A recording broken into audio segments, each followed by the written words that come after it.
Gloria a Dios. Una de las últimas prédicas y enseñanzas que había traído, habíamos hablado en Efesios 6:14, cuando el apóstol dice que debemos estar ceñidos nuestros lomos con la verdad. Y habíamos hablado un poco acerca de la verdad, habíamos hablado un poco acerca de la túnica, que la túnica representaba nuestra vida, que la verdad representa el evangelio, y estar ceñido hace referencia al conocimiento. Y hacíamos énfasis acerca de la importancia de poder estar ceñido con la verdad del evangelio. Y en ese mismo versículo, Efesios 6:14, dice: estad pues firmes, ceñidos vuestros lomos con la verdad. Eso es lo que habíamos visto. Pero viene una segunda arma y dice: vestido con la coraza de justicia. Amén. Esta prédica tiene por título la coraza de justicia, y como subtítulo podemos decir el arma y munición de Satanás. Y sobre eso vamos a estar hablando esta noche.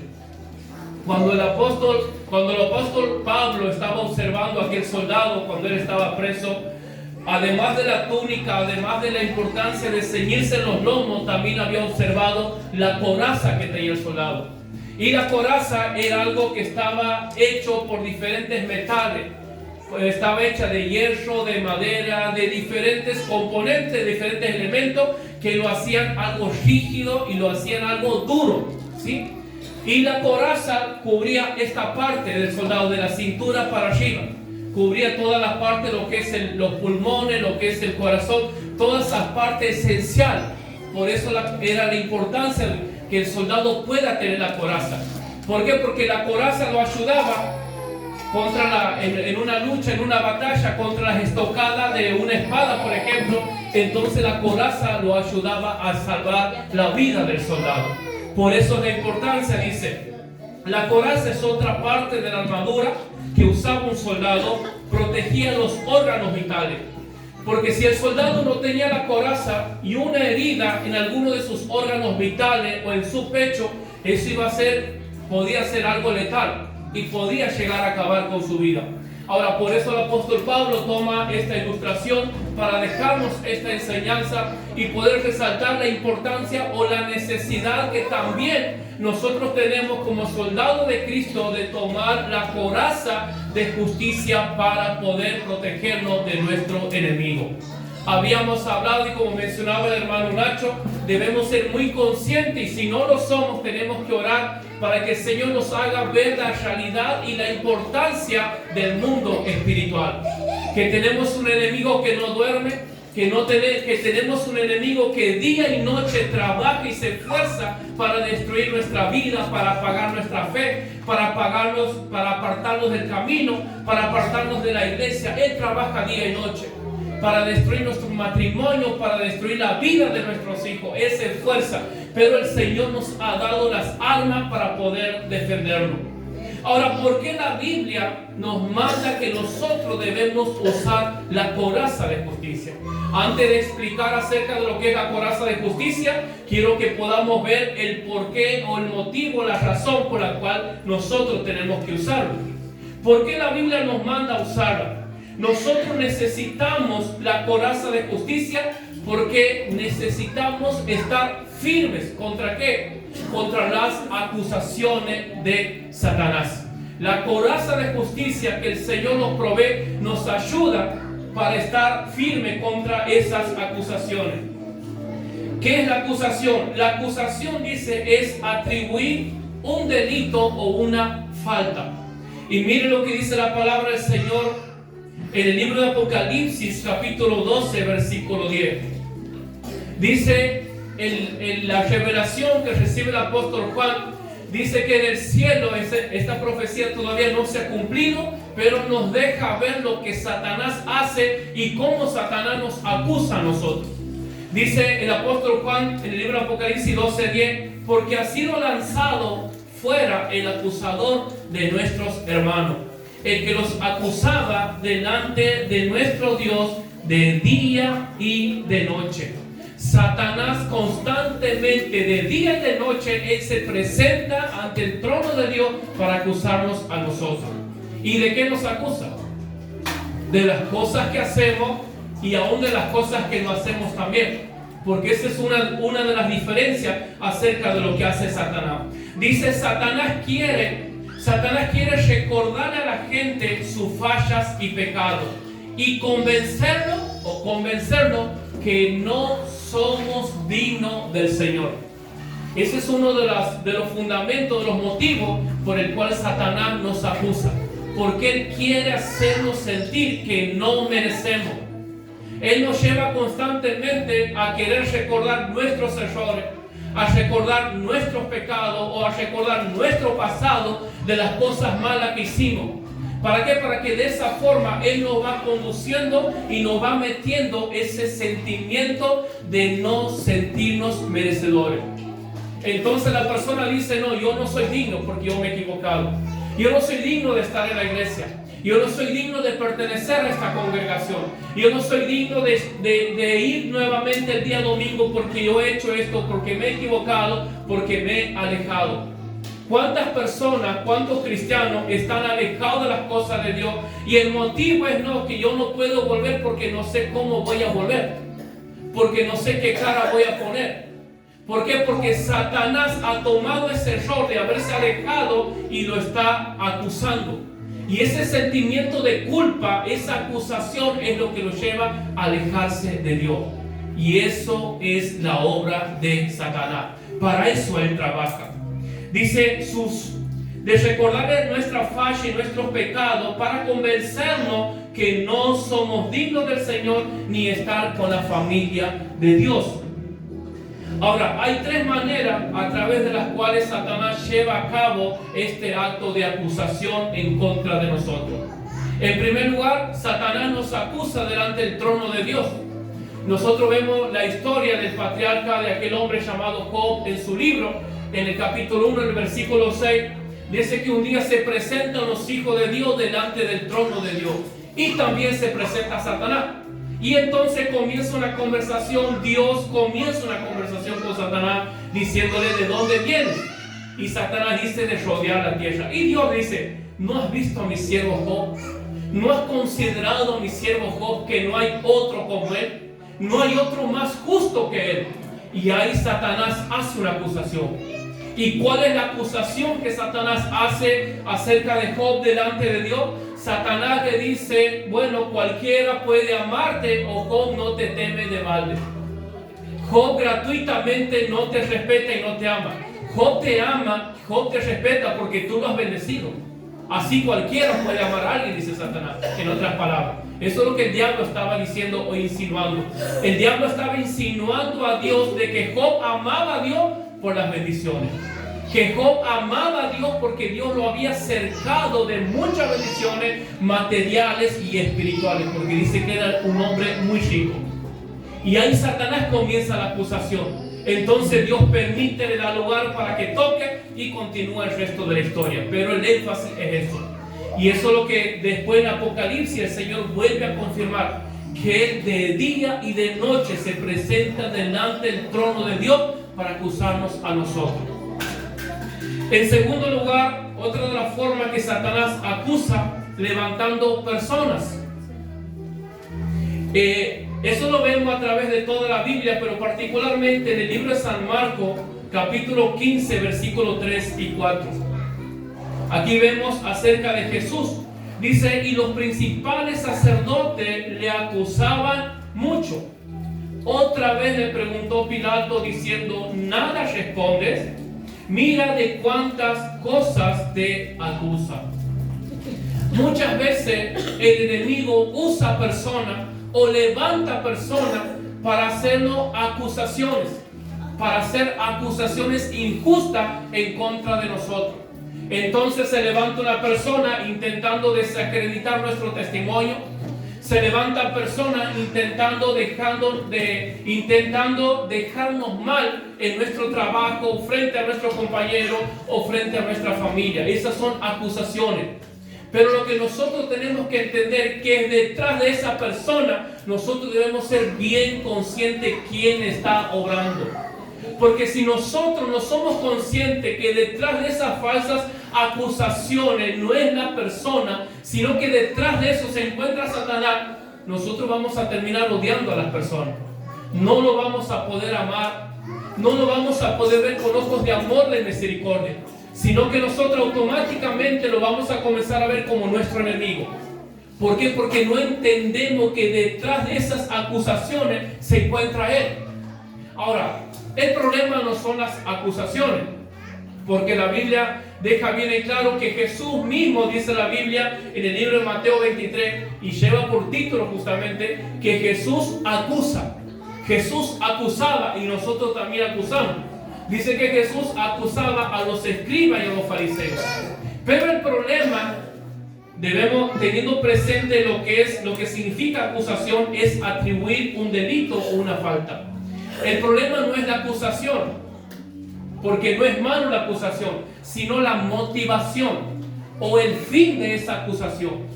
Cuando Jesús habla y los acusa a los escribas, a los fariseos, Jesús dice: oh escriba y fariseo insensato, porque ustedes, dice Jesús, ponen carga sobre la gente que ni siquiera ustedes con un dedo lo pueden mover. Oh fariseo insensato, dice Jesús, porque a ustedes les encanta que los llamen maestro, les encanta que los alaben, les encanta que la gente vea que ustedes oran mucho, y de esa manera Jesús lo comienza a acusar. Entonces el problema no es la acusación, sino la motivación. ¿Qué es lo que nos está motivando a hacer una acusación? Porque no es lo mismo que alguien venga y diga: pastor, mire, lo he visto a este hermano que estaba haciendo esto, me gusta y me he sentido mal, me gustaría que podamos ir y hablar con el hermano para que pueda restaurar, para que podamos orar juntos. Hay una acusación, sí, hay una acusación por una falta, pero hay una buena intención detrás de esa acusación. Entonces eso es lo que hace la diferencia. Y nosotros vemos a través de toda la Biblia cómo personas se han levantado, o no nos vayamos más sino del ministerio de Jesús. A Jesús constantemente lo acusaba.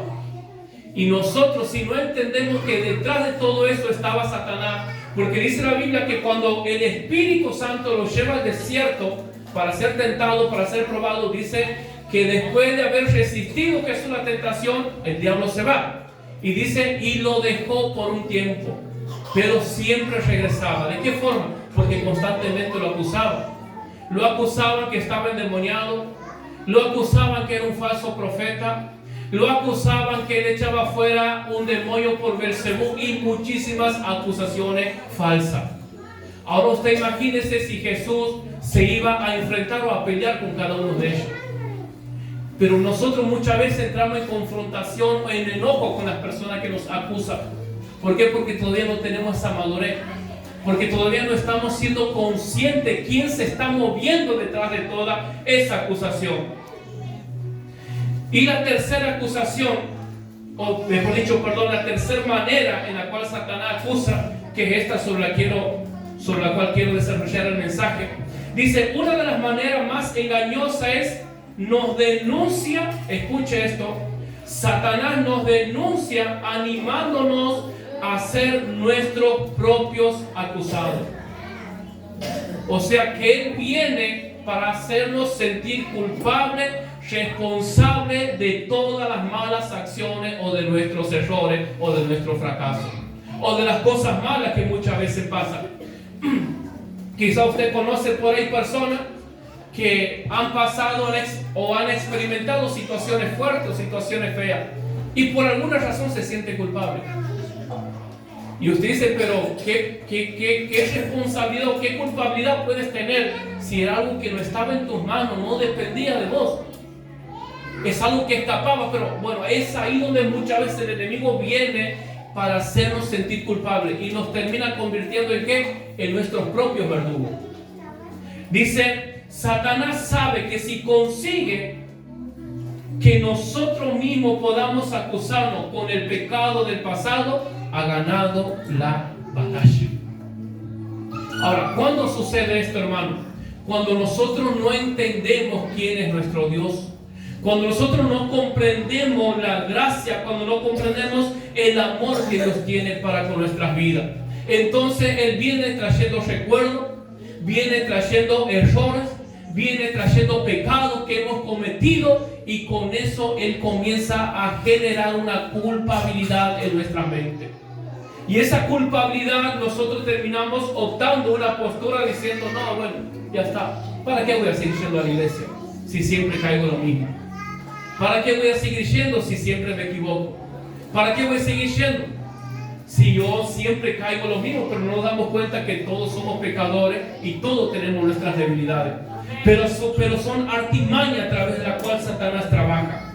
Ahora la pregunta es también, ¿de qué manera Satanás logra cauterizar o cautivar nuestra mente o nuestros pensamientos con culpabilidad?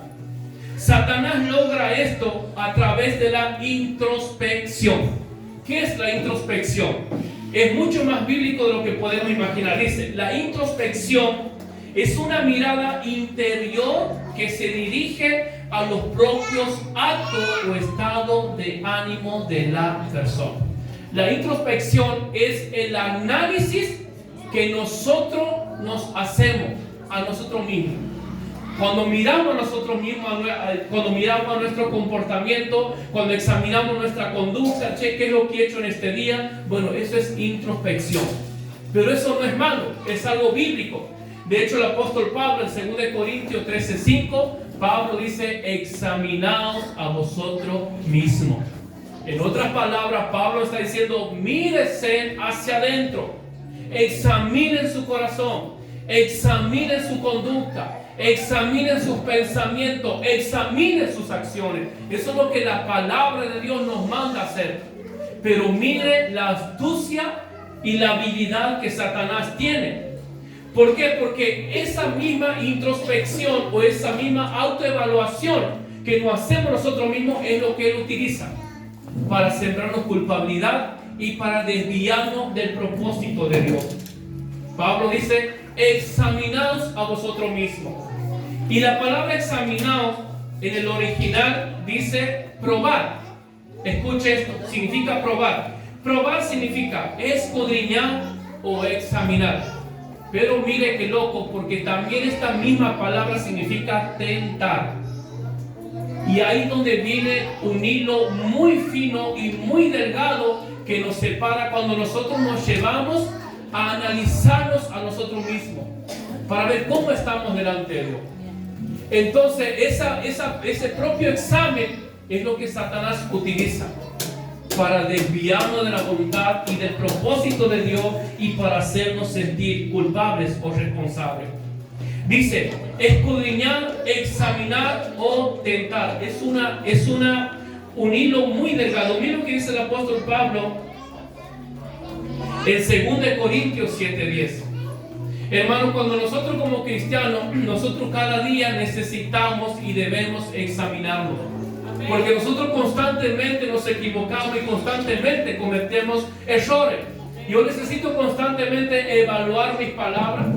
Necesito constantemente evaluar mi comportamiento, mi conducta, mi trabajo, como esposo, como padre. Constantemente necesito hacerlo. Ahora, cuando nosotros vamos a la autoevaluación y nos examinamos nosotros mismos, y a veces decimos, che, mira lo que había hecho en el día. Miramos el pensamiento que se me había venido y casi que no me doy ni cuenta. Mirar la forma que yo le he contestado al hermano, recién me doy cuenta que le he contestado mal.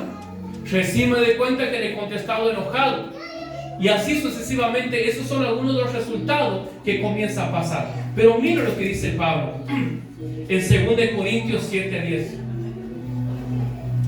Porque la tristeza que es según Dios produce arrepentimiento para salvación, de que no hay que arrepentirse. Pero la tristeza del mundo produce muerte.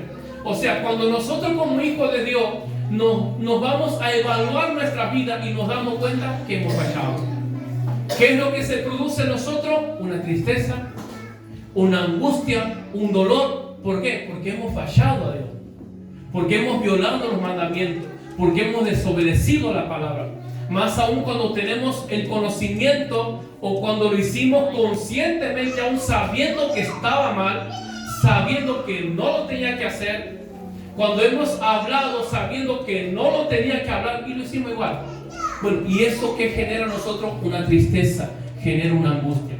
Pero el problema no es la tristeza, porque dice Pablo que hay dos tipos de tristeza. La tristeza que proviene de Dios, dice que nos lleva al arrepentimiento.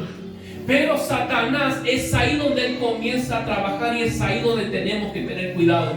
Porque él utiliza esa misma y esa propia tristeza de arrepentimiento, de remordimiento que nosotros sentimos por haber fallado a Dios.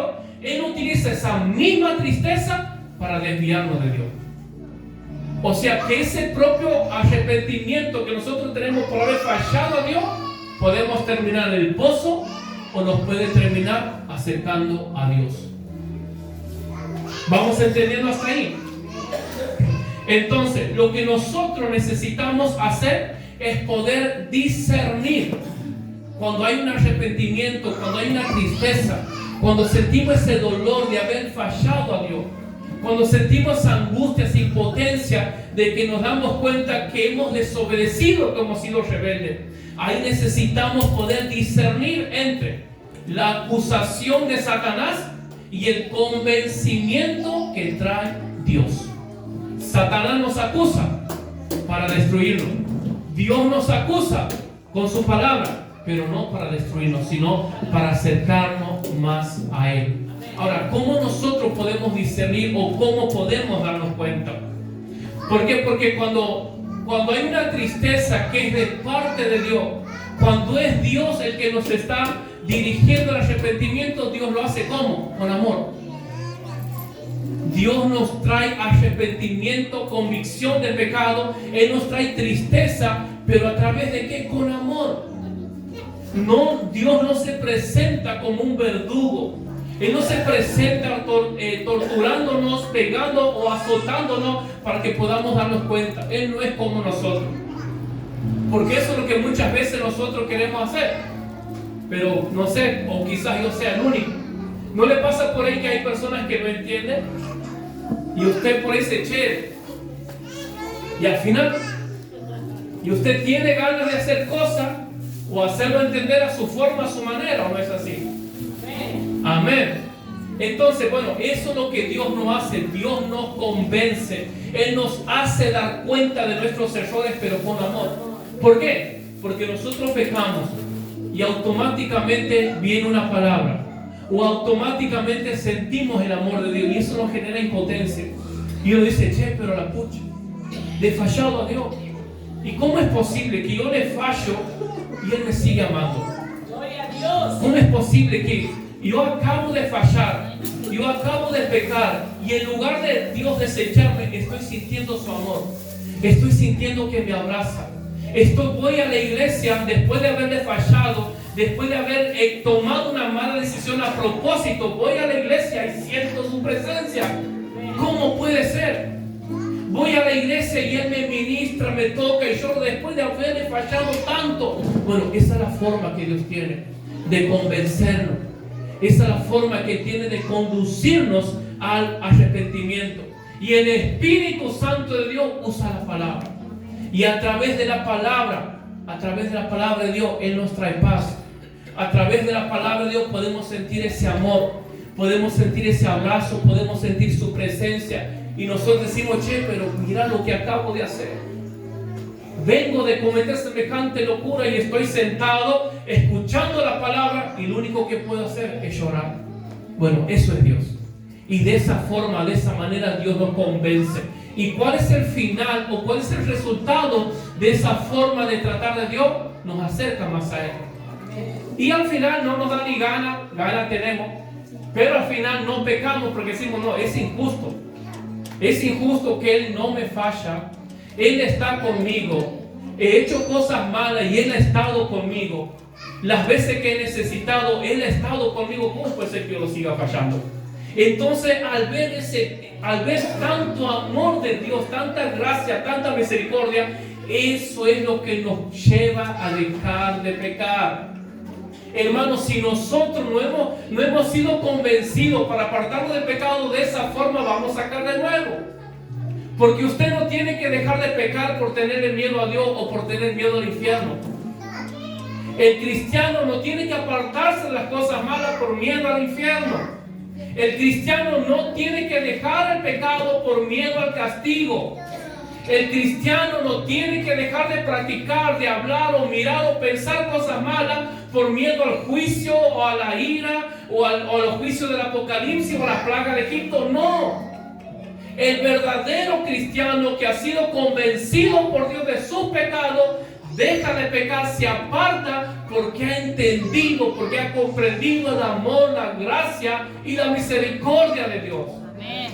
Ese es el verdadero cristiano y es, mejor dicho, esa es la verdadera obra del Espíritu Santo en nuestra vida. Así que si hay algunos hábitos, pecados que todavía los dominan, usted dígale, Señor, no le diga, Señor, quiero que me haga soñar el infierno, o Señor, quiero que me lleve al infierno para que deje de pecar. No, usted no va a dejar de pecar. Aunque vea un demonio, aunque lo vea el diablo, usted no va a dejar de pecar, porque eso no nos cambia. Lo que a nosotros nos cambia es cuando vemos la cruz de Cristo. Y decimos, che, esa persona, justo, santo, sin pecado, que ha sufrido por mí, y yo mira lo que sigo haciendo. Entonces el amor de Dios nos lleva a no pecar. Qué tremendo. Pero cuando es Satanás que nos está convenciendo de lo malo que hicimos, él nos convence con odio. Él nos convence con odio y constantemente usa nuestros sentimientos. ¿De qué forma?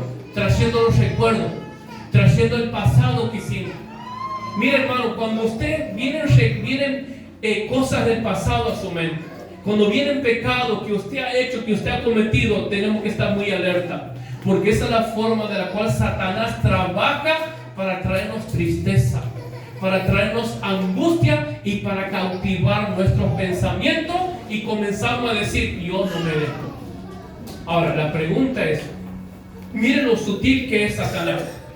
La pregunta es, ¿alguien puede decir, yo sí merezco de Cristo? ¿Yo sí merezco estar en la iglesia? ¿Yo sí merezco la presencia de Dios? ¿Yo sí? No merecemos. Pero qué locura, porque Satanás viene y nos dice, no te mereces. ¿Y es verdad o mentira? Es verdad. Es verdad. Pero yo creo que el problema de él es que él omite muchas cosas y se queda corto. Entonces Satanás nos convence con odio, usa nuestros sentimientos y nuestros recuerdos. Ahora, ¿cómo podemos saber cuando es Satanás que está trabajando? Porque nos termina alejando de Dios, nos termina alejando de su presencia, nos termina alejando de la comunión con los hermanos. No lo quiero saludar al hermano, no tengo ganas de estar en la iglesia porque no le quiero ver la cara al hermano ni al pastor. Entonces él está detrás de todo eso trabajando. ¿Nos hace sentir culpables? Sí. ¿Está bien? Sí, está bien. ¿Nos hace sentir que no merecemos? ¿Está bien? Sí, está bien. Pero el problema es el resultado, a dónde nos termina guiando o dirigiendo. Y nos termina finalmente apartando de las cosas de Dios. Un pastor, Wayne Grudem, y él decía que una de las cosas que ha marcado de la reforma de Martín Lutero ha sido justamente el verdadero conocimiento acerca de la justicia de Dios. Dice que cuando Martín Lutero ha entendido la justicia de Dios, mejor dicho, llevándolo al mensaje, cuando Martín Lutero ha entendido la importancia de la coraza de justicia de Efesios 6:10, él se ha terminado convirtiendo en un verdadero cristiano. ¿Por qué? Porque la coraza de justicia, la arma de Efesios 6:10, no nos habla de un evangelio de obras. No nos habla que yo tengo que orar mucho para que Dios me toque. Perdón, no me dice que yo tengo que orar mucho para merecer el favor de Dios. No me dice que yo tengo que comportarme bien para merecer el favor de Dios. Ese es el evangelio falso. El hilo que separa entre el verdadero evangelio de fe en Cristo Jesús y los falsos evangelios por obra es la coraza de justicia. Porque el evangelio por fe en Cristo Jesús nos dice, vos no te mereces nada. No es que usted tiene que orar, ayunar, venir a la iglesia, leer la Biblia para merecer los favores. No, nosotros no tenemos que hacer nada. Y aunque usted ore 24 horas y ayune 40 días, usted va a seguir sin merecer el favor de Dios. Porque no es por lo que usted hace, no es por lo que usted ha dejado en el mundo que usted se merece las obras de Dios. No es porque usted sienta, no, bueno, yo he dejado todo, yo he dejado el mundo, yo he dejado esto, he renunciado por amor de Dios. Dios no tiene ninguna obligación de bendecirlo. Porque no hay nada que nosotros podamos hacer para ser merecedores de Dios. Y esa es la diferencia. Y eso es de lo que el apóstol Pablo nos habla. Hay un testimonio de un hermano que era un predicador de la palabra de Dios, un hombre muy usado por Dios en la palabra. Creo que lo he contado varias veces, pero viene al caso. Este hombre ha caído en adulterio, siendo un predicador, cayó en adulterio y se aparta de las cosas del Señor. Y ha comenzado la destrucción en su vida, en su familia, en su matrimonio, en sus hijos, su trabajo, todas las consecuencias del pecado. Y han pasado años, 10, 20, creo que 30 años fácil. Y ese hombre hasta el día de hoy, escuche esto, ese hombre hasta el día de hoy no puede poner un pie en la puerta de la iglesia. ¿Y sabe por qué? Porque su pensamiento es: yo le he fallado a Dios. Mire hasta dónde puede llevar las falsas enseñanzas del evangelio por obra. Hermanos, que nosotros no tenemos que hacer nada para ser merecedores de Dios. Por más que usted ore, por más que ayunemos, caiga o no caigamos, no somos merecedores de Dios. Y ahí es donde entra la justicia de Dios. Dice, Satanás usa el arma de la acusación. La acusación es lo que él hace. Ese es el arma que él utiliza. Por eso decía al principio del mensaje, el arma y la munición de Satanás. El arma de Satanás es la acusación. Y nuestras fallas, nuestros errores, nuestros pecados, nuestras debilidades, nuestros fracasos del pasado es lo que le provee municiones para que él pueda usar esa arma en contra de nosotros. Y nos hace sentir culpables, nos hace sentir que no merecemos estar en la iglesia, que no merecemos nada de Dios. Yo no merezco ser usado por Dios porque yo le he fallado. Yo no merezco predicar. Hermano, creo que nosotros no podemos llegar a dimensionar cuántos ministerios, cuántos hombres y mujeres de Dios están dormidos con lo que Dios le ha dado. ¿Sabe por qué? Por un pecado que un día han cometido.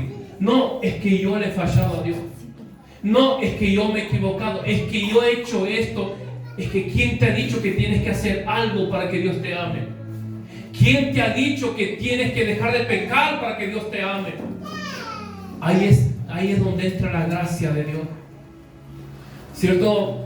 Dice que una hermana en una iglesia se ha levantado con una vida de entrega en oración y en ayuno. Y dice que el Señor lo ha comenzado a usar a esta hermana. Le traía revelaciones, le traía profecía, le hablaba en sueños. Y la hermana iba delante del pastor: pastor, hoy me ha pasado esto. Pastor, he visto esto. Pastor, he soñado lo otro. Pastor, Dios me ha dicho esto, y así sucesivamente. Y un día el pastor como que se ha cansado un poco. Y dice: hermana, mire, vamos a hacerlo. Usted me dice que Dios le habla. Sí, pastor, Dios me habla. Bien, yo quiero que usted le pregunte a Dios cuál ha sido el pecado que yo he cometido cuando estaba en el instituto.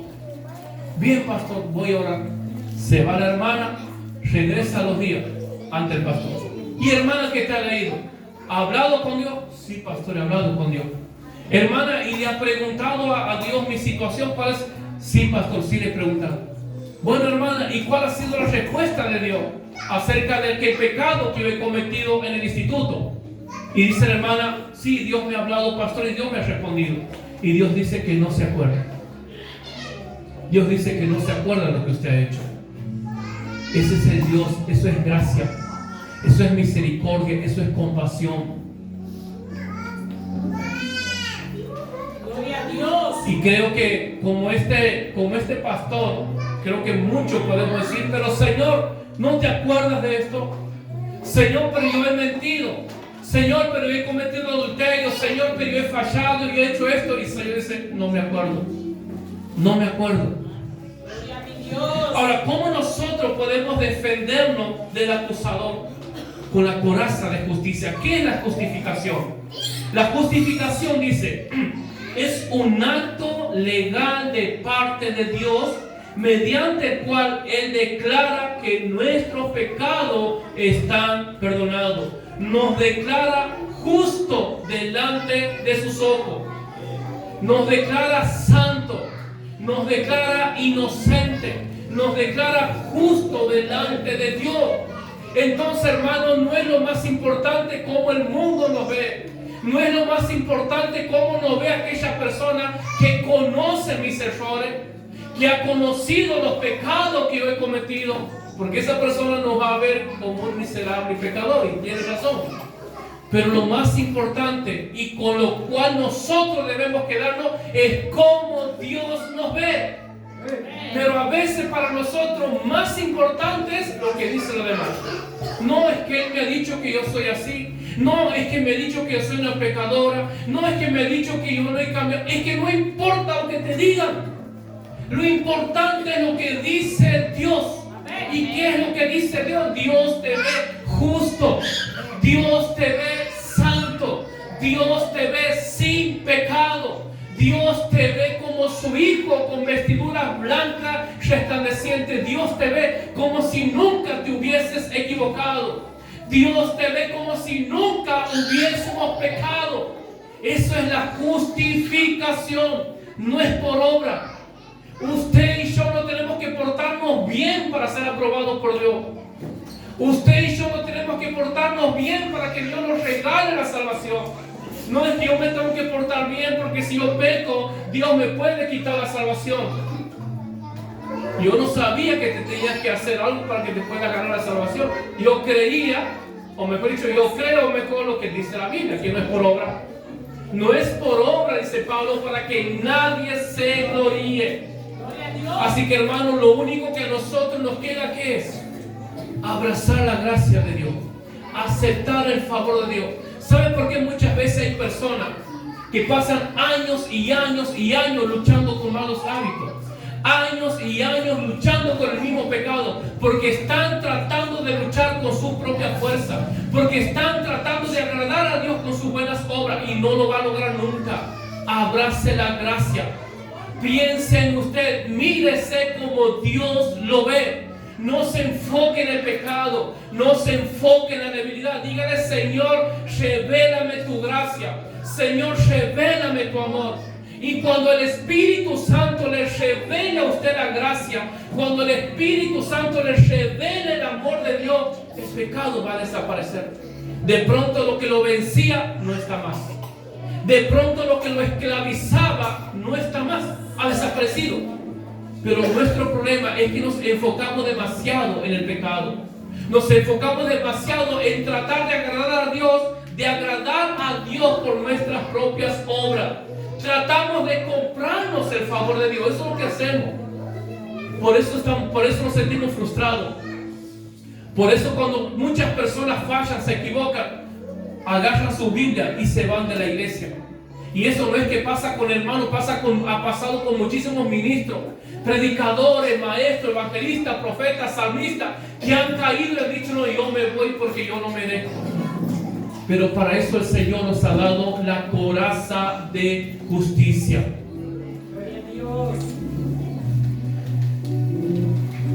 Nos declara justo ante sus ojos. Esto significa que no tenemos que pagar un castigo por el pecado. No tenemos que pagar un castigo por el pecado del pasado, ni por el pecado del presente, ni por el pecado del futuro. Hermano, aún por los errores, aún por las equivocaciones y aún por los pecados que vamos a cometer, ya han sido perdonados.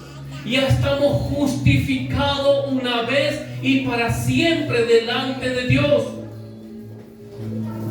Romanos 8:1 dice el apóstol Pablo: porque ninguna condenación hay para los que están en Cristo Jesús. Pero Satanás, que ha logrado muchas veces, nos ha logrado cautivar y ha logrado que seamos nuestros propios verdugos. que seamos nuestros propios jueces y nos castigamos. No, es que yo he fallado a Dios. Y parece espiritual y parece un acto de humildad, pero no es otra cosa que un orgullo. Pero no es otra cosa que una arrogancia, una soberbia delante de Dios. Porque Dios no quiere que te castigues. Y no es otra cosa que una desobediencia. Cuando nosotros nos castigamos, nos flagelamos nosotros mismos, estamos desechando la gracia de Dios. Estamos diciendo que el sacrificio de Cristo no es suficiente. Estamos diciendo que Cristo ha padecido en vano. Estamos diciendo que Él ha muerto en vano, que ha resucitado en vano y que todo lo que Él ha hecho no tiene sentido. Porque mi pecado es mayor de lo que Él ha hecho. Eso es lo que estamos diciendo. Se da cuenta cómo muchas veces Satanás logra cautivar nuestra mente. Pero cuando nosotros, hermano, cuando usted se equivoque, la forma, la manera que sea, automáticamente póngase la coraza de justicia. Mejor dicho, debemos vivir con la coraza de justicia. Y esa coraza de justicia es lo que dice Pablo en Romanos 8:1, porque dice Pablo, ninguna condenación hay para los que están en Cristo Jesús. ¿Por qué usted cree que hoy en día tenemos muchos cristianos con una inseguridad acerca de su salvación? Que no están seguros. Llevan medio siglo, llevan 2 siglos en la iglesia, pero ellos no saben todavía si son salvos o no son salvos. Usted dice, hermano, ¿usted cree que se ve con Cristo si Cristo viene esta noche? Y no sabe. ¿Por qué? Porque lo que ellos han aprendido, lo que ellos han entendido es un evangelio por obra. Ellos han entendido que su salvación, que el favor, que la gracia de Dios se tiene que ganar con sus obras, con su comportamiento, y no es así. Eso es algo tan satánico y tan diabólico que mantiene cautiva a la gente y no nos permite disfrutar. ¿Por qué? Porque la culpa nos esclaviza. La culpa nos trae amargura. La culpa nos trae tristeza, nos mantiene cautivos. No somos personas felices. Y dice la Biblia que la paga del pecado es muerte. Y nos mantenemos ahí muertos. 1 Corintios 1:30 también dice que tenemos posición perfecta delante de Dios porque Cristo es nuestra justicia. Hermano, cuando usted peque, cuando pequemos, cuando se equivoquemos, automáticamente declare. Pero ¿sabe cuál es otro problema mucho más grave que esto todavía? Que muchas veces pecamos, reconocemos que hemos pecado, reconocemos la gracia, aceptamos el perdón de Dios, pero no nos perdonamos nosotros. No sé qué es peor, si no aceptar o no reconocer, porque al fin y al cabo terminamos cautivos de todas formas. Y así hay muchas personas que ellos se han arrepentido, han pedido un perdón, creen que Dios lo ha perdonado, pero ellos no se perdonan. No tiene ningún sentido. De todas formas, cuando nosotros no nos perdonamos por lo que hemos pecado, estamos desechando la gracia de Dios. Estamos diciendo que no tiene ningún valor para nosotros. Finalizo con esto. Miqueas, capítulo 7.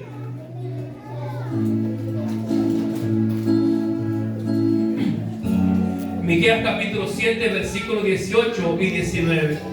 Dice este varón: ¿qué Dios como tú que perdona la maldad y olvida el pecado del remanente de su heredad, no retuvo para siempre su enojo, porque se deleita en misericordia? Él volverá, dice, a tener misericordia de nosotros. ¿Y qué pasará? Sepultará nuestras iniquidades y echará en lo profundo del mar todos nuestros pecados. Todo lo que hicimos, todos nuestros pecados, todos nuestros errores, todo nuestro pasado, Dios lo ha echado en la profundidad del mar. Dios no se acuerda. Señor, pero ¿te acuerdas? No me acuerdo. Señor, pero yo he hecho esto. No me acuerdo. Señor, pero te acabo de fallar. No me acuerdo. Señor, no me acuerdo. Eso es gracia. Eso es amor de Dios. Eso es favor inmerecido y es lo que necesitamos abrazar. Finalizo con esta ilustración del apóstol Pablo. Yo creo que si hay alguien que realmente entendía acerca del problema del pasado, era Pablo. Porque dice la Biblia que el apóstol Pablo perseguía a la iglesia asolaba la iglesia, lo detenían los cristianos y los llevaba presos delante de los sacerdotes. A tal punto que Pablo ha sido testigo cuando han matado a Esteban. Él estaba ahí en ese lugar presenciando. Pero después Pablo ha tenido un encuentro con Jesús. Y cuando Pablo ha tenido un encuentro con Jesús, Pablo ha entendido que la gracia de Dios era suficiente. Y dice que cuando Pablo iba a cierto lugar a predicar, la gente decía: che, pero ¿no es este el Saulo de Tarso?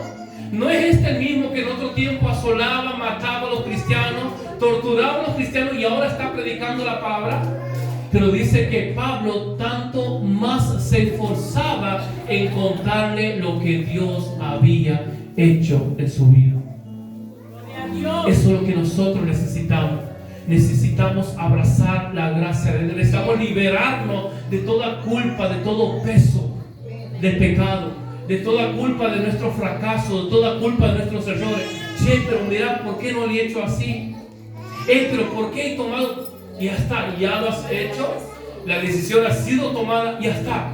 Ahora lo más importante no es lo que has hecho, sino que lo más importante es que Dios puede tomar lo que hicimos, lo malo, lo pervertido, lo inmundo. Dios lo toma y lo echa a las profundidades del mar y no se acuerda más. Y eso es lo más importante. No es lo más importante nuestro pecado, no es lo más importante nuestras iniquidades que hayamos hecho. Es que usted no se imagina lo que he hecho, no importa. Si Dios dice que no se acuerda, y eso es lo más importante. Así que, hermanos, no vivamos de las acusaciones. No dejemos que las acusaciones o que el dedo señalador de los demás nos haga sentir culpables. No, es que cuando me dice eso, yo me acuerdo de nuevo de lo que hacía y me revuelve el pasado. Estás atado todavía a tu pecado. Estás atado a tu pasado. Estás viviendo un evangelio de obra. Estás creyendo que tienes que hacer algo para merecer el favor de Dios. Pero esta noche tenemos que soltar eso. No importa lo que hayamos hecho. Por eso dice también Pablo: si alguno está en Cristo, nueva criatura es, y las cosas viejas pasaron. Las cosas viejas pasaron. ¿Qué es lo que usted ha hecho en su vida pasada? Yo he hecho esto y ha pasado. ¿Qué es lo que tenemos que hacer? Abrace la gracia de Dios. Abrace el amor de Dios. Póngase de pie, por favor, vamos a orar.